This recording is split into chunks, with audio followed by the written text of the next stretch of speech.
Welcome everybody to our weekly live stream. I'm Herbert with Brighter with Herbert. We've got Hans Nelson from his own YouTube channel called Hans C. Nelson, and we've got Brian White from Future Raza. Go check out the live stream that we're simulcasting everywhere.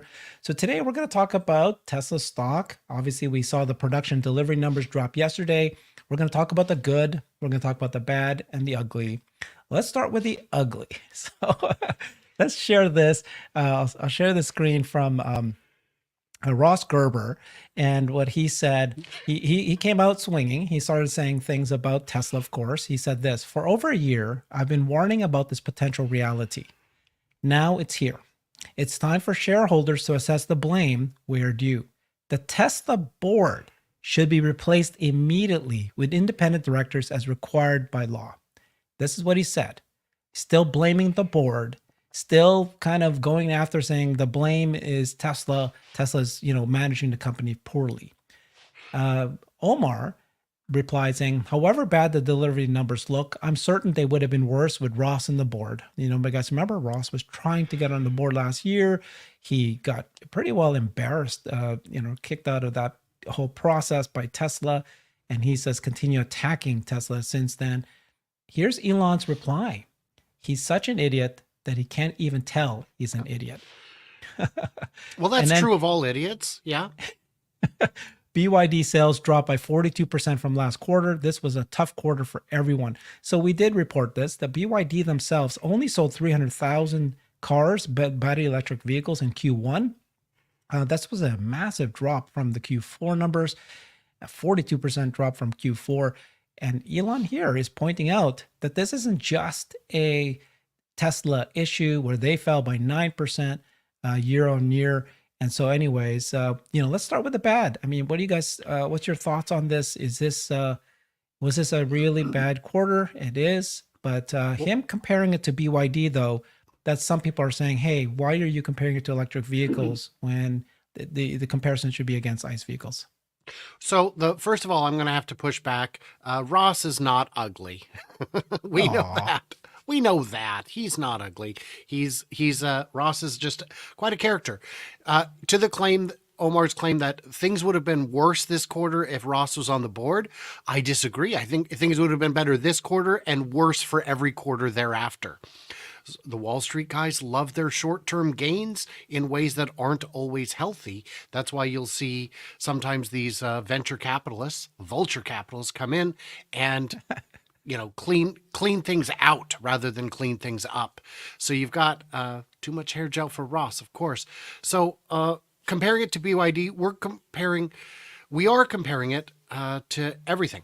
The BYD number, their big drop is not including hybrids. If you include hybrids, they did sell 600,000 vehicles, but we need to stop counting those at some point, especially in China, where they will be gone by the end of the decade. So it is tough. So it's, there's room for improvement all around. I welcome other thoughts. Yeah, let's welcome Matt Smith. Thank you so much, Matt. Really appreciate you joining us. You bring some, real credible opinions, and you are from Rebellionaire, so just an analyst there, or what do you call yourself? You're not an analyst. I'm a VP technically, but really I just lead up research is my main role there. But Okay. do a lot with client relationships also. But yeah, thanks for having me on. Very excited. It's been a while since we've had a chance to talk, and I think there's no shortage of stuff to dive into. So happy to take it wherever this conversation goes. We're talking about the Tesla investor, the good, the bad, and ugly. We're starting with the ugly, and we just shared Ross's comment about how he's warning about this potential reality. He's blaming the shareholders should assess the blame where due. He's blaming the Tesla board.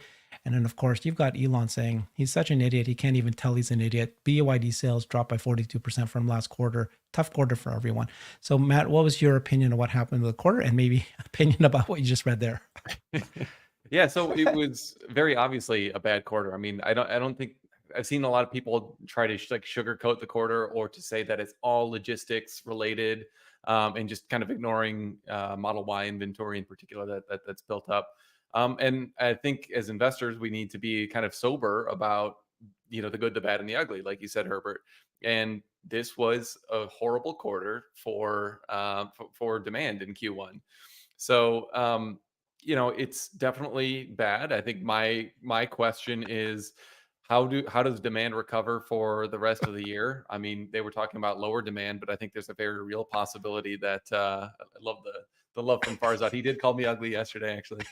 Um, but there's a very real risk, I think, that we're essentially flat on deliveries year over year. I just put out a tweet kind of about this, that Yeah. we might just do 1.8 million units again, basically flat volume growth, and we might have negative earnings growth just because you're lowering prices until your margin gets. So I just think investors need to be prepared for that. If that's the case, um, that does not like disprove the thesis by any stretch. I think early days of the iPhone ramp, it was not just like this hockey stick line of adoption that went straight up.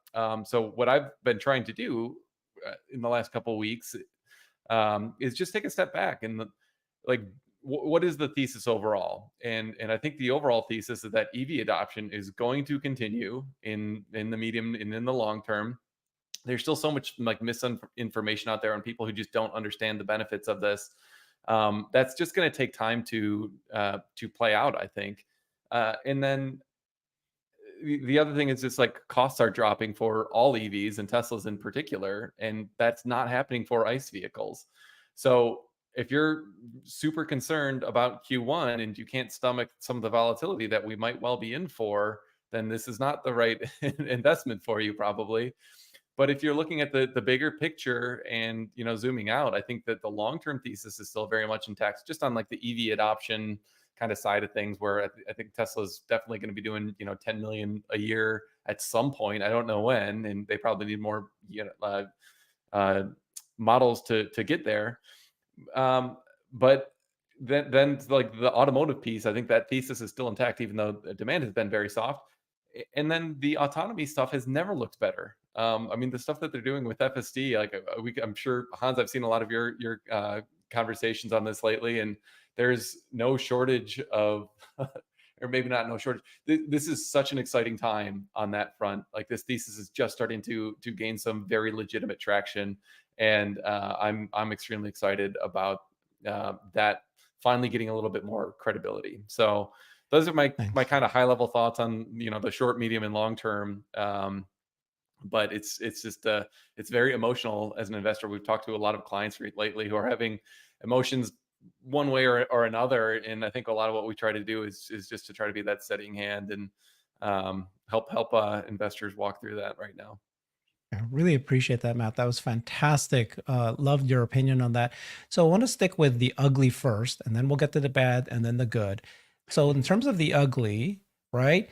This is Ross trying to say this is where the blame should go. So let's talk about that. Is there a blame that needs to be appropriately shared with anybody? Is it the board? Is it Elon? Is it, as Gary Black is blaming, he says that, well, Tesla was really dumb for not launching the Model 3 ahead of time. This is why we're here where we are now. Let's start with you, Hans. Is there a blame, and who's to be blamed for this bad quarter? Well, I think that we need to, hold our horses a little bit on assessing exactly what went wrong with Q1. I think that, one of the areas, even though Matt said nice things about me towards the end, I have to disagree with some of his earlier points on inventory for the Model Y and some of the, everyone is jumping to the conclusion that there is a demand problem. But I really, I have to kind of defer to Jeff on logistics issues, and both on the supply chain side of things, but then also the delivery logistics, because that's something that he knows a lot more about than I do.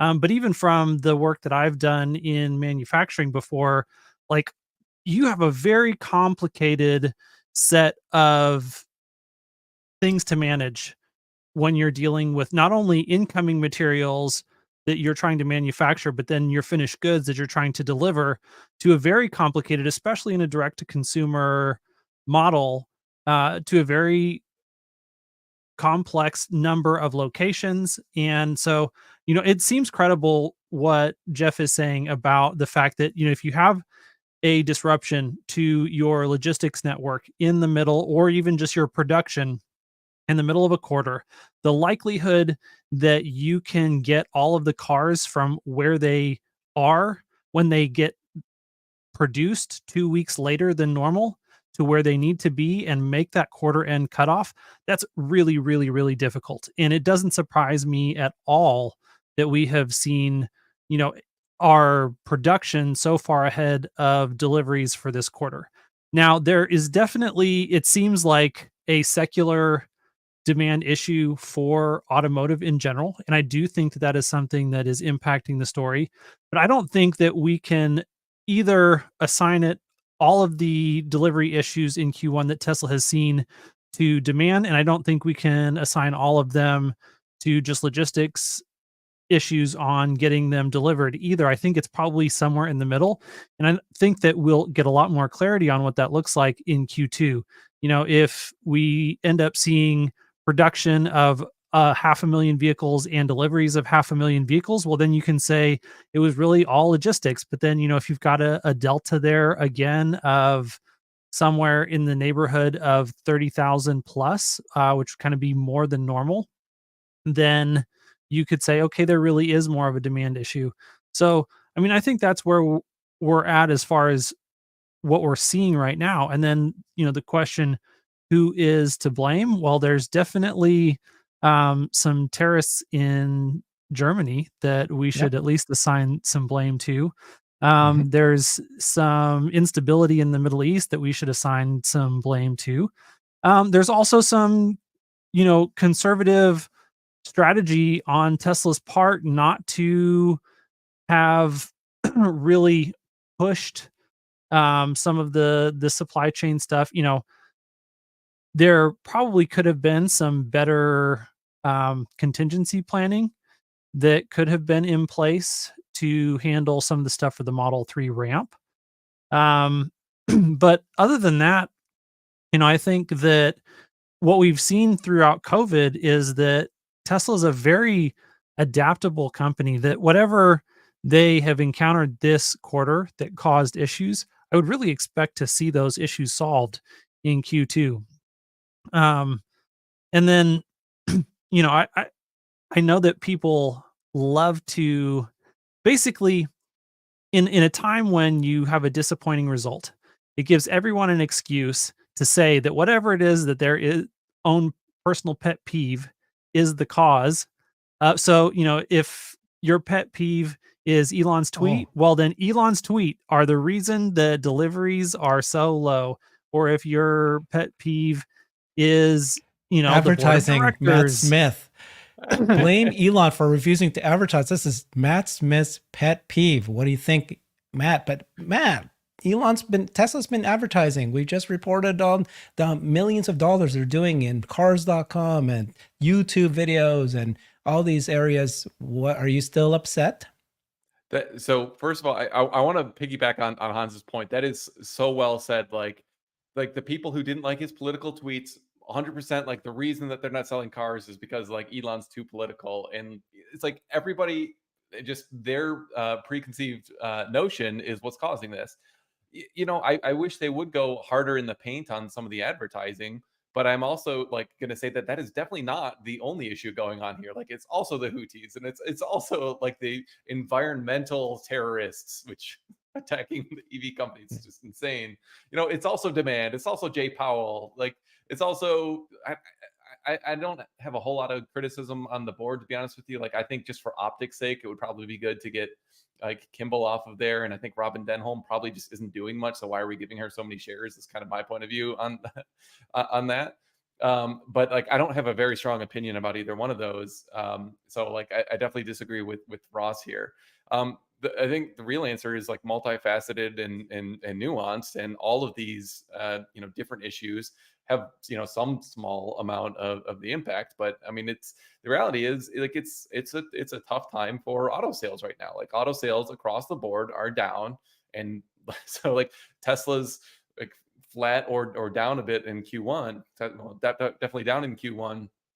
But relative to the overall market, it's not like, the entire growth story is completely shattered now. So yeah, I think they could definitely be doing more to advertise. Like, I still run into people all the time that just have all these misperceptions about, Teslas, and I think it's just going to take some long a long time to kind of address some of those misperceptions that people have around price, around safety, around like range anxiety, all those things. I think there's just a lot that can be done more effectively than what Tesla's done so far, but I'm not going to say that's the only problem. Well, so I would take the other perspective and say Elon's tweets are killing BYD's sales. Wait a minute, that doesn't make sense. So yes, the Q1 is seasonally the lowest, and we've seen a few manufacturers that are like, look, we're up 4%, 5, 6%. Right, but you're still so far below pre-pandemic levels that it's hilarious that you would even brag about this. I fell, but I got halfway back up. Look at me go. On the board of directors being independent, I don't really have an opinion. These are all very well qualified people. I've seen absolute fools say, these people are not qualified to run an ice cream store. My friend, look at their credentials. These are all perfectly qualified. If the concern is that they share the mission that Elon has set forth, that's part of the job of the board of directors, is to keep you moving in the same direction. So I'm not as concerned. If it's optics, I mean, I don't know, maybe get over it. There are a number of analysts who are saying the compact should have come first. The Cybertruck is the wrong product at the wrong time. Compact is where it should be. And if those people consider themselves professionals, ask them to show you them juggling some hatchets, because those are not professional analysts. Those are professional clowns. There is too many reasons that is apparently beyond their scope of understanding, even when it's laid out to them, why the compact couldn't come before the Cybertruck. They needed to get the 48-volt architecture figured out. They needed to get steer-by-wire figured out.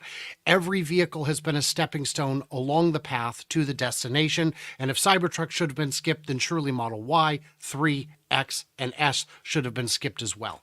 So that's nonsense. What I love seeing is all these brand new critics coming out of the woodwork saying, ah ha ha, look at how terrible things are, when they really aren't. This is not the end of the world. This is barely intermission. And some of these people try to claim credibility by saying, no, look, if you look back at my past, I was very hopeful and optimistic and shared a lot of very good news in the past, and it's only today that I'm sharing bad news. That, my friend, is what short sellers push. They want movement. They don't care if it goes up or down. They just want movement. So they'll push as far as they can, and then they'll push it back down and back up, and they go in cycles. We just happen to be in the cycle where it's easier to push it down. So yeah, all of that tells me I'm not super concerned. And a lot of the people posting, I've seen people say, well, yes, but look at the stock performance of a given company. That means they're better. My friend, if they're not moving fully towards electrification, they're about to be closed out of half the world's markets in the next 8 years. If that's the Motorola stock, Nokia stock, a lot of Blockbuster stock, they all did very well right up until they didn't. And if you couldn't see the writing on the wall, and those companies couldn't, they were in real trouble. And that's what we're seeing now. So much of the commentary follows the stock price, which is kind of hilarious. And so I think there's a real temptation for people to just think my thesis is right or wrong based on, is the stock price going up or down? And I think it takes a lot of discipline to try to divorce yourself from what the stock is doing and say, okay, how's the thesis doing? And so that's something that we really try to remind people of as well. The other thing, Brian, I was just cracking up listening to you because I'm in agreement with you. I'm not criticizing, but like I remember the same thing when people were saying that Tesla should have launched the Model Y ahead of the Model 3 because that's a bigger market. And I'm like, you want them to go through production hell on the larger mass market vehicle first and then go down market? Like that would have been 1,000 times worse.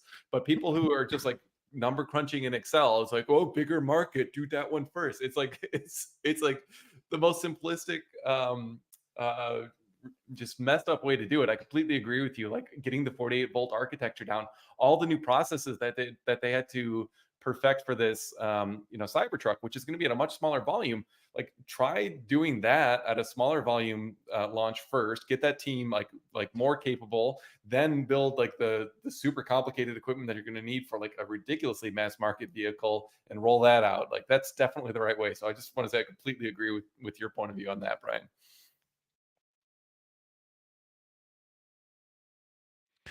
So, we were talking about, oh, hold on, I'm not sharing the right screen here. I was looking at something, I thought I was sharing it.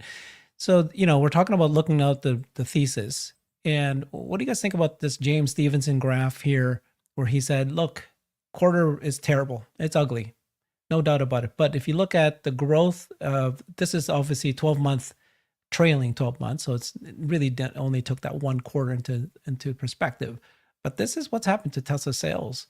And so when people say the growth story is busted, and it's get out now, the EVs, you're saying, Matt, that this is about their thesis, and your thesis is electric vehicles revolution is happening. Hans and I just did a show when we just showed that 31 countries in the world have now hit the 5% tipping point for electric vehicle new sales, for all new cars being sold. And typically once you hit the 5%, it's an acceleration of growth for the next 3 years. The only two countries that have not shown that is the United States and South Korea. The United States hit the South 5% 2 years ago, and they're not growing as fast as how all the other countries grew to 15% within 3 years. So, that's why I think that people who live in the US are kind of thinking, oh my God, the US sales is EV's dead, because I'm watching my domestic OEMs like GM and Ford and what they're saying and looking at their sales. And then they're looking at the uptake in the US is only 8% right now for new EVs, for electric vehicles, battery electric vehicles. But across the world, it's an unstoppable juggernaut. So what's your thoughts about when people say the growth story is busted, Tesla is doomed? Yeah. Go ahead, Brian. Oh, I was just going to say, we've been hearing this since 2012 and it's never materialized. So one day they could be right. I don't believe today is that day. Matt? Yeah. So this guy is funny because North Korea sales hit 5%.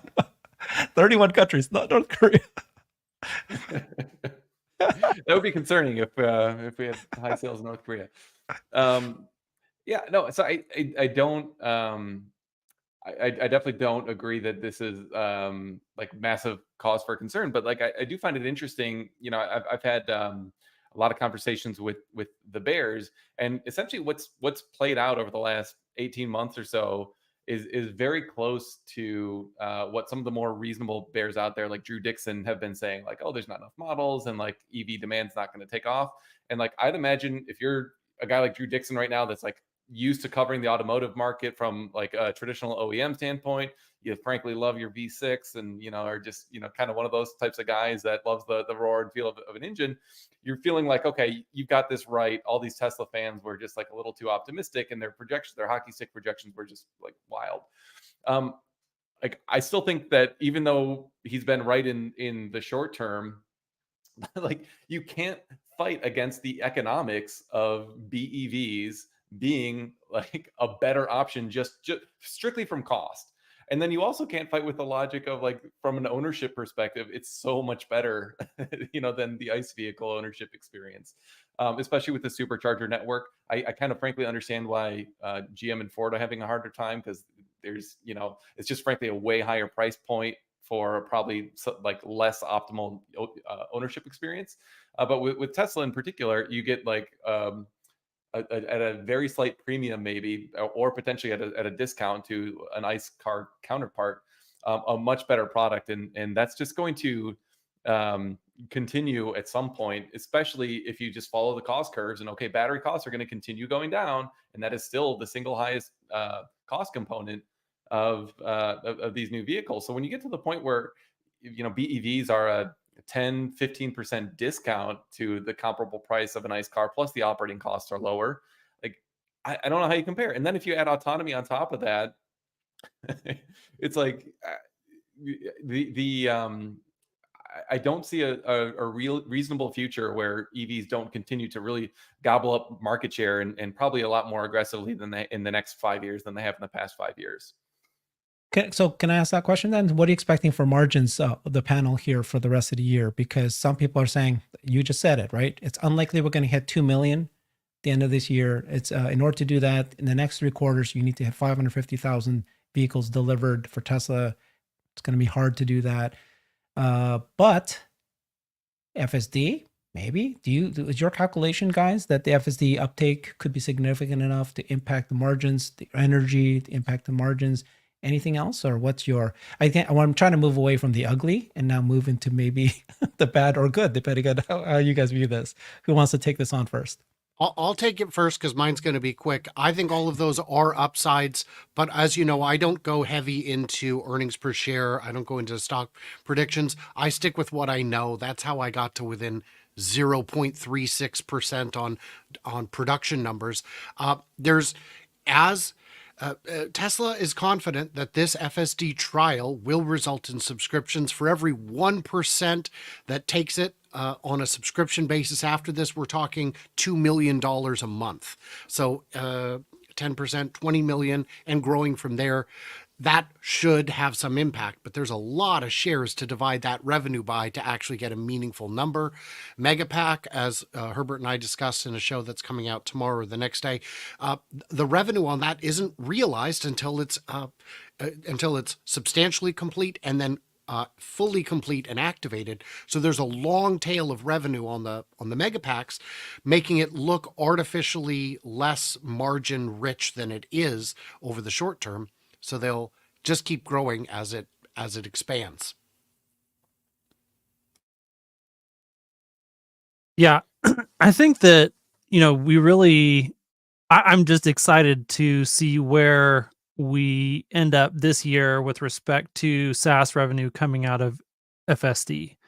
And there's, the timeline is still unknown. Right now, we're just in such a crazy vertical on the development of FSD that if we continue at this rate, we're definitely going to be at a place by the end of the year where the performance of the system is so good that Tesla just has a cash cow on its hands. And the only question is, how are they going to choose to monetize it? And so you start looking at milestones like, are they offering a per mile price, or are they breaking out different functionality and offering a la carte subscription options? Are they actually raising the purchase price of FSD?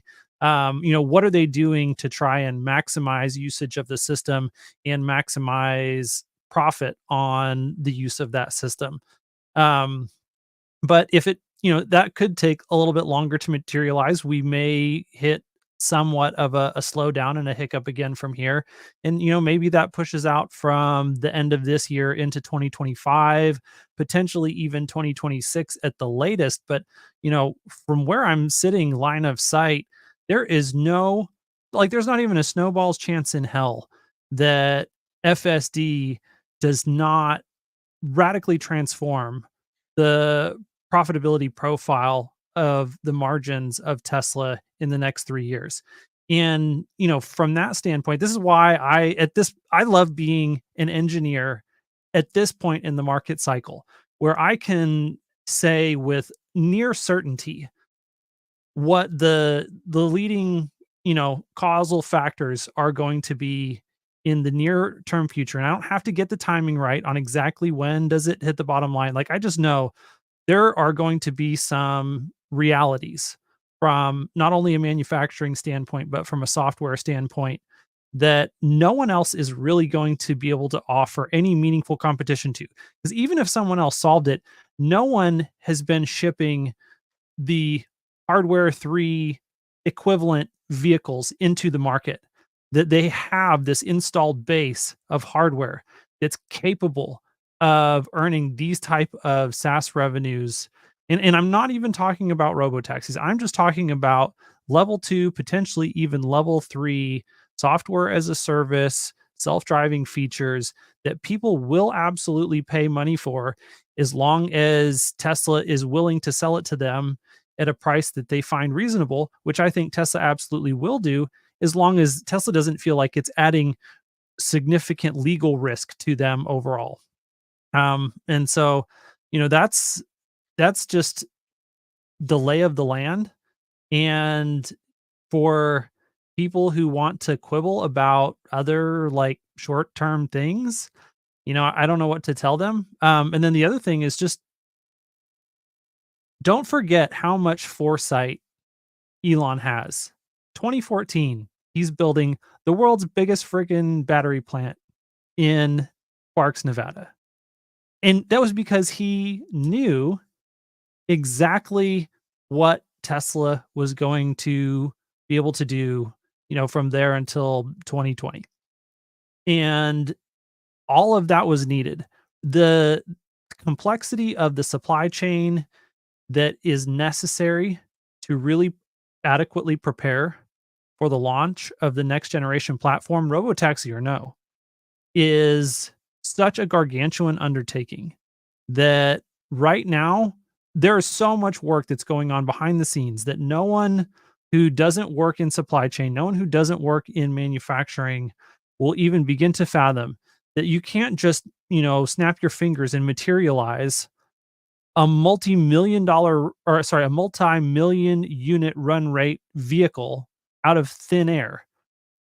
And all of that is happening. It's going to be pretty interesting to see, those first next generation vehicles rolling off the line probably sometime next year from Austin. And that's when we'll really get some insight into that. But all of those things are just really huge issues that people just don't understand. And it's going to be transformative to margins and profitability.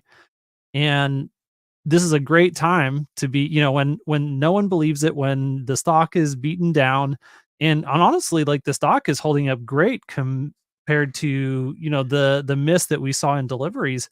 So, I think that maybe I'm selling it short. Maybe a lot more people kind of understand this than That's all good of the then. noise in the media, would make it seem like. Yeah, so that's the next question I want to ask you guys is, obviously the stock fell the last month, and then this news came out, shocked everybody, but the stock only fell 5%. So it was already built in. But is FSD in some way causing a floor for the stock? Wanted to share with us and get your opinion, Matt, on this, because I've asked the others already this. I don't know if you saw this. Omar said this, right? In the future, every car will be self-driving electric. Okay? Do you believe that? Every car will be self-driving electric. Every car Tesla makes is self-driving and electric. Everyone, even the past cars, can be turned into self-driving. And they're the world leader in EV sales. As robot cars eat the auto market, right? Tesla will be the overwhelming benefactor. At some point, you're not going to buy an ICE car, a gas car. You're going to buy an electric vehicle car. And at some point, you're not going to buy a car that's not robotaxi ready or future potential in the future. So Elon replied saying, yeah, should be obvious. Yet few people are realizing this. So if you're an ICE manufacturer, if you're, Ford or GM and others, and you're creating these cars, and if you don't, you're struggling to create an electric vehicle, but if you can't create an electric vehicle that can then be self-driving, so then Elon then replied again to that same tweet and says, we will license the tech to other car companies. So this FSD version 12, we're now getting to the good part. We're now talking about the good we talked about the ugly, a little bit of the bad. We'll keep going back to the bad. But the good part is that could there not be a partnership with licensing of FSD, especially now the 12.3.3 it's just making everybody excited because you can see how incredible the step change increase was. Do you factor that in, Matt? Have you given, and you have any guesses on that at all? Or is this one of those things that are just, you don't want to guess on at all? So I have in the past, maybe 3-4 years ago, actually it was 4 years ago, 2020, I started doing some, kind of analysis of what if they were licensing. To me, I think the thing that makes the most amount of sense, their powertrain is better, like their drive unit, the batteries, their HVAC system, all of that is better than what the incumbents have. Plus, you need the same camera suite and FSD chip. So why not license essentially the entire like skateboard powertrain plus like tech experience to other car companies and have them, do different styling around there. To me, that's something that's consistent with the mission, and would give the the incumbents basically just the freedom to kind of choose styling and any other features that their customers might like. That a lot of people don't like the minimalist interior of the Tesla. I think they should have another option that's delivers just as much on the performance and other capabilities of the Tesla that we really like. Maybe not every EV needs a fart mode, because like some people are just little stiff and don't like that. So I think giving the licensing essentially the tech that Tesla is so far advanced on to other car makers makes sense. What I've always been skeptical of is, will they have the humility to kind of recognize that, yeah, hey, you are way ahead of us on powertrain design and HVAC and watt hours per mile and all these metrics that really matter. So I'm not sure that they will do it. The FSD licensing, I think, is a more reasonable. You could basically just have those cameras. Yeah, I'm sure that it's a little bit more nuanced than this, but you could essentially design a car to have those cameras placed and essentially just have the chip be sold. So the hardware cost is extremely low, and maybe you license it from Tesla for, I don't know, $7,000, and you sell it to your customers for 10 or something like that. I think that's a business that does make a fair amount of sense. The reason I don't model it though is because by the time there's an agreement reached and they try to work it into a new model year, we're probably talking about 2028 at this point if they go forward now.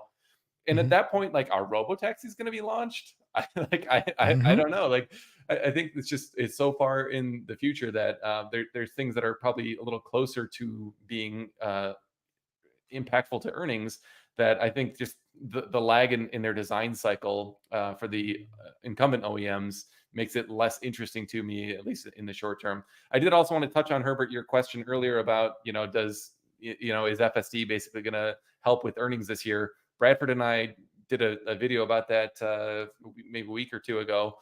And the kind of short answer we came up with is we're assuming reasonably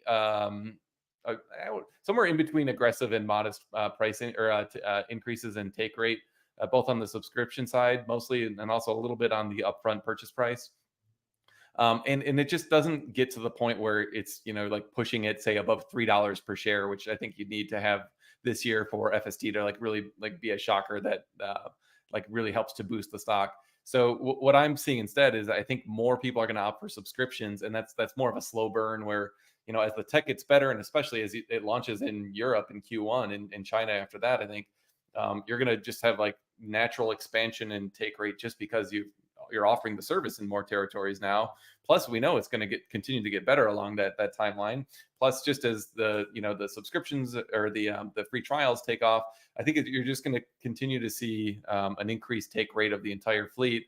And so I think that's going to really accelerate the growth rate, the earnings growth rate in 25 and 26 beyond what maybe the Gary Blacks of the world and the people who are kind of assuming static take rates, and that there's no big surprise there. I kind of agree there's no big surprise in 24, but I think it really starts to accelerate just as you go from like the model that I have right now assumes there's around 160,000 FSD subscribers by the end of the year.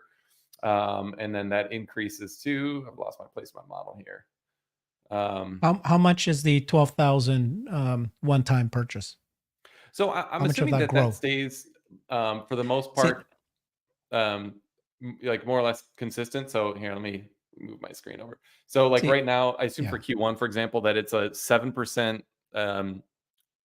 take rate on vehicles that are delivered that quarter, but then a 2% subscription rate. But that 2% is global across the entire fleet of customers who did not buy FSD at the time of purchase. So that as the cumulative Tesla fleet grows, and then your take rate on subscriptions goes from 2 to 5 to I think in the long run here, I was just making a couple changes to like 10%, I think, by 2026. I've got it at 7.5% actually. And so then you're getting to the point where your take rates, your subscription revenue is a lot more impactful. So this is where I'm gonna I just to give it a consideration. I have a couple friends who both asked me, and we talked about it. Should you buy it, or should you do subscription? They both decided to buy it. because now that they have higher confidence that robotaxi is happening, they want to have it owned as opposed to a subscription. Just a couple of points there, that as people are becoming more confidence that this is really going to become robotaxi, more people will end up buying straight out the price. And just for one piece of reference, I'm really going to be shocked if we don't see Tesla actually begin raising those outright purchase prices. You know, the better the quality of the system gets, the more they'll raise the purchase prices and potentially then lower the subscription prices. That way, you know, they can lock in that more recurring SaaS type revenue.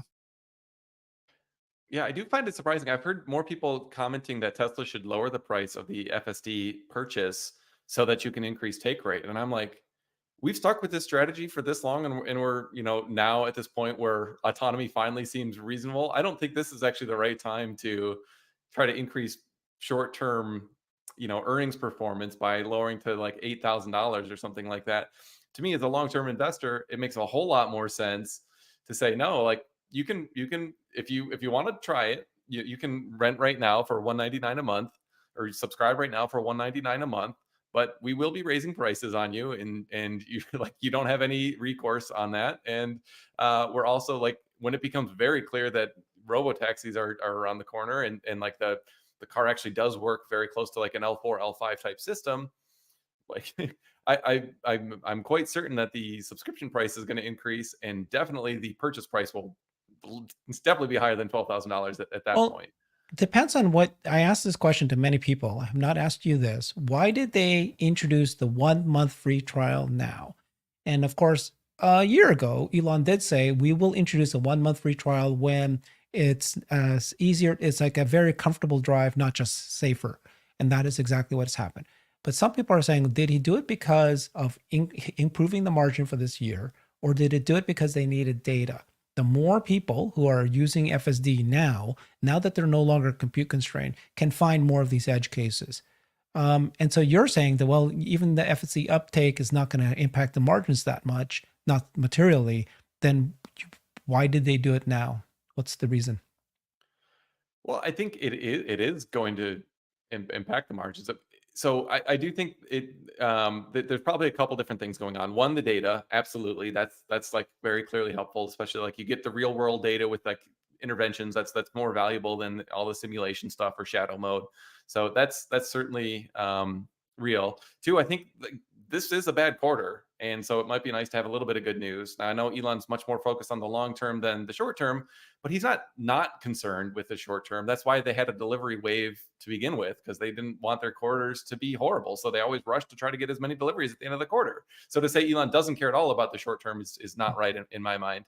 But you know, I think it probably would have been a little bit better, I think, to wait for 12.3 to get just a little bit better, so that you like really wow people. Because I was driving it again today, and it's like, you know, it's pretty consistently just way too cautious at these unprotected lefts where I've got to stop at a stop sign. I'm always missing the first 1 or 2 gaps at least where it would have been safe to turn, and it's just like a little too slow.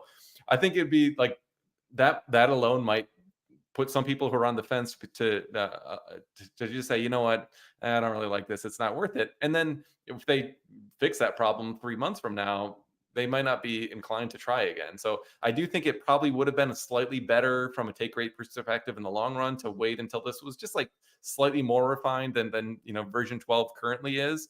But I'm not going to sit here and claim that I've got smarter than Elon Musk syndrome and putting all the different pieces of this equation together.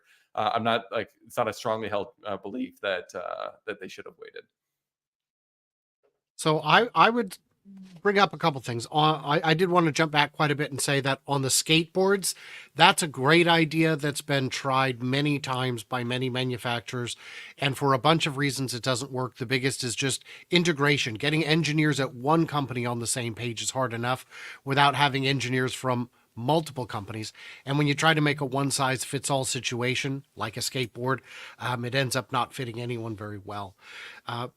On the cars generally, the thing with internal combustion is we've maxed out what we can do in terms of efficiency and cost savings. There's not a lot of room left to cut costs, and it shows. efficiency is kind of peaked. It's a technology that's over 100 years into its development, where with electric drivetrains with batteries, the costs are still falling dramatically, and it's just a matter of mere years until the idea of buying internal combustion is lunacy. Why would you pay extra so you can get a car to pay extra? On the FSD purchase versus subscription, a huge benefit I see. I'm of the camp rent, in part because I don't have 12 grand, and in part because I know a lot of people aren't sure if they're going to keep their car for 60 months. So the idea is with a subscription, you get to book 100% of the revenue when the month ends, don't you? You've already delivered the thing that was paid for. So for Tesla, that's kind of a win in that regard. And I saw a comment earlier, Wall Street loves recurring revenue. And I believe that to be true. In a company, I'd like to see more recurring revenue. It's a faucet of cash that continues running long after you've done the work. The comments I'm seeing over the last few weeks, but especially over the last day, are negative. And you could look at them in different ways. You could say it's a short position that makes them, negative. They're negative because they're a competitor. They're negative because they're a hater. But really, I like to look at all of them as a whole because they are a bunch of that. So Please, that's what it's a family show. No, as the shorts as a whole. What do you mean? I don't understand. Bride is bride. I love it. Bride is bride. There you go. Bride is bride. Okay, well let's talk about the good news, right? So we talked about a lot of ugly at the beginning, a lot of bad. We're admitting that it's bad. We're admitting that it was ugly. The good news, though, right? So, who else thinks of it this way? I'm sure you do, right? So we have a car company, and this car company started this quarter at Q1 reporting on energy. And so it's no longer a car company. It's not a car company, an energy company. Energy came in very strong, 9% revenue last year, very good margins. It's going to go really well this year. They actually broke ground on a mega pack factory in Shanghai. So it's an energy company, and that's growing, and that's looking good. I'm pretty sure they're going to announce another mega pack factory sometime the end of this year because you've got the Shanghai moving along nicely. Then you've got FSD version 12.3. So that's a good news. Everybody's really excited about that. You can see the confidence from not only Elon, but the other directors of AIs and the autopilot team. And then you've seen just a barrage of people testing out 12.3.3, shocked at how good it is. So at least we know that it's on its way and it's working well. And then you've got the bot. Incredible progress there. Things are looking really good. And it's very promising. Look how fast they announced that they were going to do the bot 2 years later, and now they're talking about shipping some number of Optimus next year. So, you know what I mean? Like you look at it as a car company, it was ugly. But if you look at it as a whole, how can you not be even more excited? Because all of these businesses that, you know how we used to say that these are option calls, meaning if one of them succeeds, we'll be so happy. It looks like everything that they're touching might succeed. Some people are questioning whether or not Tesla is an AI company succeeding. There's questions about Dojo being delayed. But hey, didn't they just announce they're no longer compute constrained for FSD? Where did that come from? Is it just the NVIDIA purchases? Or maybe Dojo's starting to move, maybe not as fast as they expected, but it's moving. So this is like the fifth business that they're going to get into, AI and Dojo. But how do you guys see this? Yeah. Yeah, so I'll take the energy Yeah. piece of it. Actually, I think at a high level, aside from just energy, you look at 4680 and Dojo and energy. Like all these things have frankly taken longer to ramp than maybe most of the bulls thought a couple of years ago. Mhm. So I think it is reasonable to say that like these are not like call options, let's say, that are like going to save the day for earnings this year or probably even next year. I was just doing a quick look at my model while you were talking there, Herbert, and the energy gross margin with the 4 gigawatt hours that they delivered in Q1 is going to be roughly on par with the margin from FSD, at least as I'm calculating it. So like that's maybe a good way to think about it. And those, if you think of like this is maybe an interesting way to frame Tesla as an investment opportunity. You've got like the existing automotive business, which is like what everyone's talking about, which is completely beat up right now.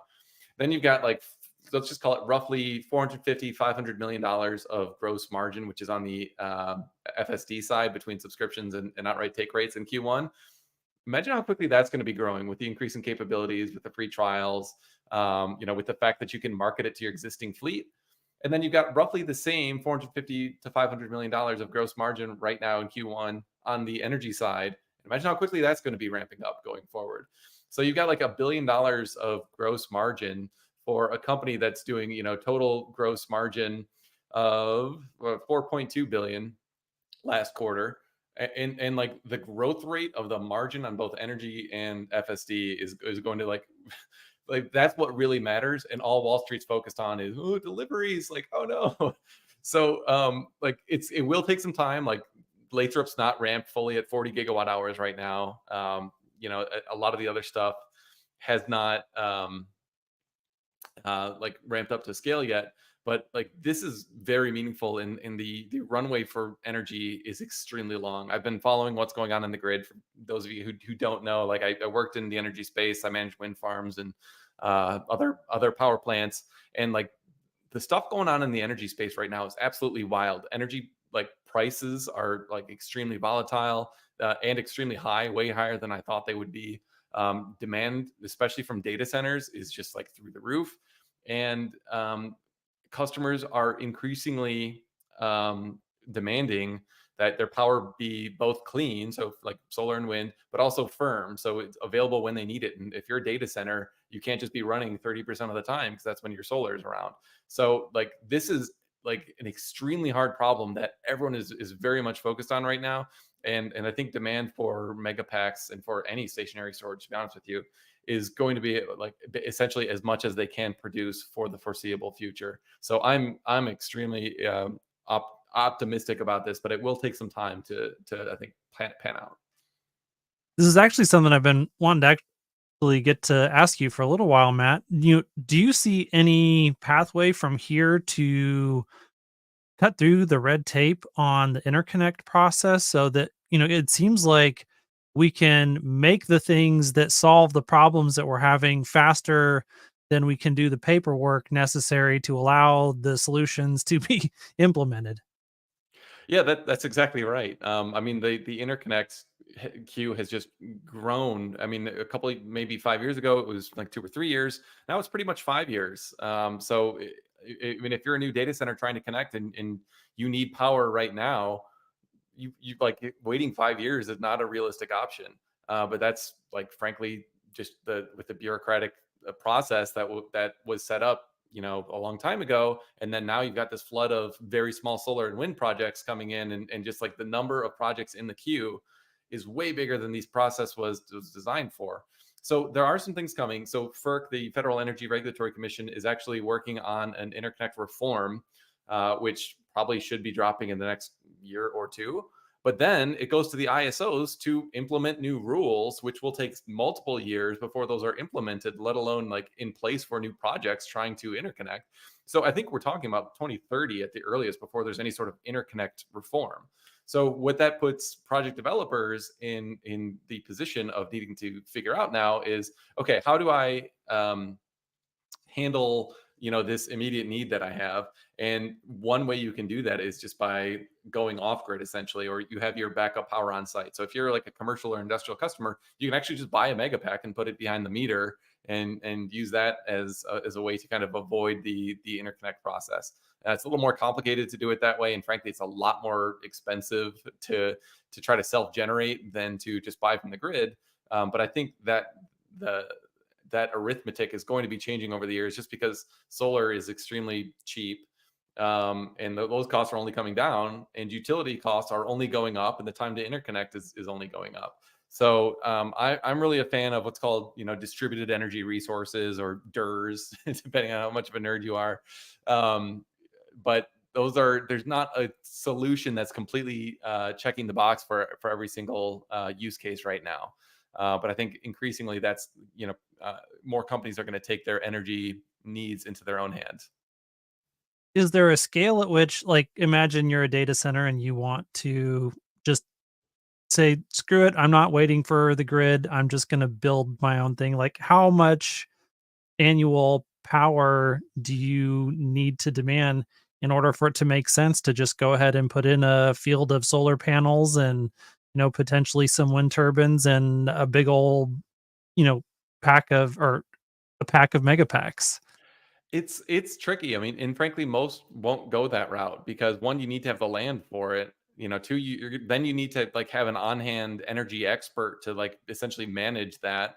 And if you're just some plastic extrusion company just frustrated with the interconnect process, there's probably a better way to go around about it than trying to develop your own project behind the meter. Essentially, there are some solutions that are a little quicker to get off the shelf. Bloom Energy's one, but that uses natural gas. They've got a very compact, energy dense, and extremely efficient um, use case. But frankly, we haven't seen a lot of adoption of their technology. This news kind of flew under the radar a little bit, but Amazon actually announced a deal with a nuclear power plant in Pennsylvania for 1 gigawatt essentially of space, where they're going to essentially be building their data centers on site at this power plant, which otherwise may have been decommissioned. And they're just, as they're building up new data centers, they're going to keep adding until they get to like roughly 1 gigawatt. So that's a pretty wild situation. And I mean, the load profile for nuclear power plants is basically that they're always running and always at maximum capacity. And then when they have to get shut down every year or two for like refueling and maintenance and that sort of thing, it's just down. So like those data centers are going to have to be down for multiple weeks. And so like that, these are the sort of trade-offs that companies are going to have to make. They'll be like, okay, I can get clean, firm power if I just site my data center on a nuclear campus.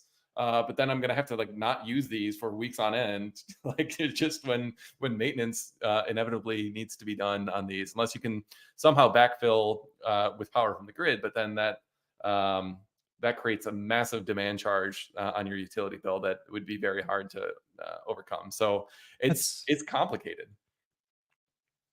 Let's get back to the main topic of the good, bad, and ugly. Final comments, thoughts about what's happening with Tesla stock. Let's go with you, Brian, first. I see this as a temporary setback, but of course I would. The reason I bought my shares in 2019 was because I was able to zoom out and see things that other people did not. I could see the just a dirt field that Lynette Lopez loved to make fun of as a project very real and very much on the way to completion. I could see the ramp in Fremont getting ironed out. I hadn't seen the truck yet. FSD was still too far on the horizon, but from what I could see, I had confidence. Over the years, I've added some more shares, and I still today see things that a lot of Wall Street analysts don't. But a lot of Wall Street analysts don't care about the 10-year horizon or the 5-year horizon or the 6-month horizon. They just need you to trade. Keep trading because that's how I get paid. And that is a perverse incentive when they're getting paid, huge bonuses while losing your money, while not looking out for your interests. It's crazy. So between Megapack, which is the least exciting, but a huge opportunity. It's not exciting. It's boxes sitting next to a windmill. That is huge, and that is, as far as I'm concerned, a done deal. Then you've got FSD, Autonomy, Robotaxi, Dojo, Bot. Those are all trillion-dollar moonshots. I look at companies like NVIDIA and say, they are great, they're doing great work, but if Dojo chip works as expected, they're going to lose one customer and probably a whole bunch more, and other people will catch up. To me, I don't see another company with the same kind of 10-year prospects that are visible to me today as I see with Tesla, and I'm excited. Very nicely done. Hans? Yeah, this was something I actually wanted to say yesterday in the Cyber Bulls episode, but got my computer was acting up, and so ended up dropping out of the space for a few minutes. Um, Basically, to follow on what you said, Brian, the question that you asked yesterday, Herbert, was, would you rather have been an investor in 2019 or would you rather be an investor now with the setup today? And it was unanimous. Everyone else on the Cyberbulls panel yesterday said 2019. And as an engineer, to me, it's no questions asked today. What we're looking at in FSD and then the implications of that for Tesla bot are literally humanity scale history altering things. And no one is in a better position to capitalize on these two incredible secular trends that artificial intelligence is going to transform the economy in 100 ways. And knowledge work is kind of the forefront of where that is right now. But when it starts doing real work in the real world that saves real people real time, that's what the economy is. It is the mechanism by which humans allocate time that is scarce to actually be productive and meet the needs of the people around us. And so, yeah, we're talking about stuff that can break the way that we think about labor, the way that we think about time, the way that we think about work. And, it's going to be something that takes part of the reason that I can say that, today I would rather be in the stock today is because, in 2019, my time horizons were 5 to 10 years. I'm still young. My time horizons are still 5 to 10 years.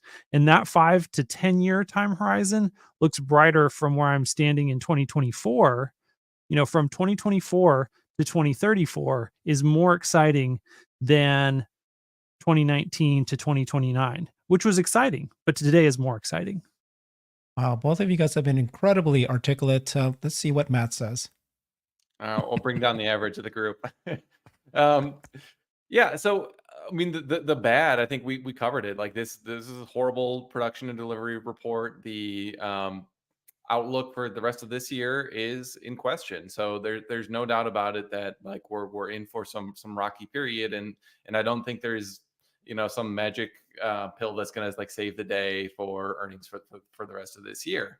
But whatever, oh gosh, Farzad.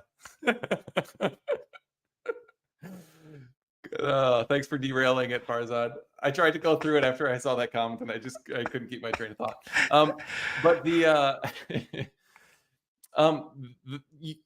so I've been talking a lot about FSD, even while I've been kind of critical of of production and deliveries on Twitter lately.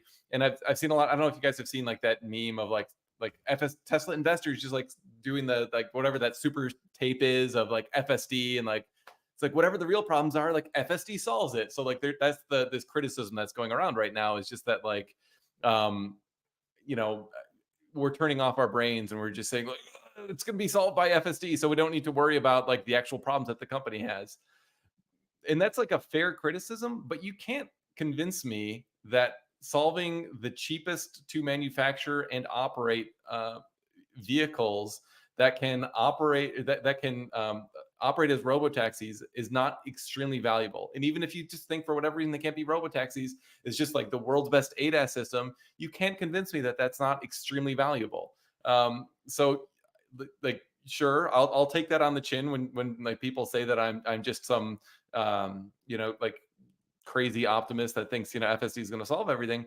But when you do the first principles thinking on Tesla's approach and how different it is from everyone else's, and the data advantage they have and the fleet advantage that they have of cars that they can sell back to, like that's extremely valuable. And I don't care if anyone disagrees. Like you can't convince me that it's not.